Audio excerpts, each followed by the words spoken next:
Ndugu wapendwa katika Kristo, kama tunavyoelewa katika mamlaka ya nchi, yuko Mheshimiwa Rais ambaye amepewa mamlaka makubwa, lakini akaona ya kwamba haifai yeye kila kitu amalize.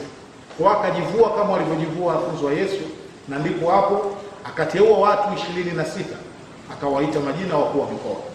Akateua watu 138 akawaita wakuu wa wilaya. Akateua watu 195 wakawa wakurugenzi wa halmashauri, majiji pamoja na miji. Lakini bado haitoshi. Hata sisi tulioteuliwa, na mimi nikiwa mmoja wapo kati ya 138, ninajikabidhi kwenu pia kusema kwamba sitoshi kumaliza kila kitu. Kwa nini sitoshi kila kitu? Watu wengine wanahitaji wapatikane kutokana na ridhaa ya wale wenyeji waliokuta.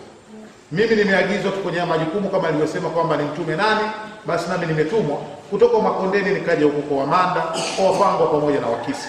Kwa hiyo jamii ya hao watu ni lazima wapate watu wao ambao watawawakilisha, watakaofanya kazi kama ambavyo wanafunzi wa Yesu walisema kwamba si kila kitu wanaweza kukifanya wao. Na njia pekee tunayotumia ni njia ya uchaguzi.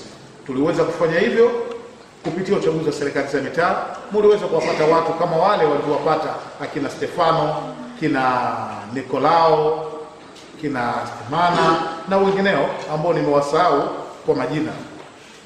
Hivyo ndugu zangu, tunaelekea kwenye uchaguzi.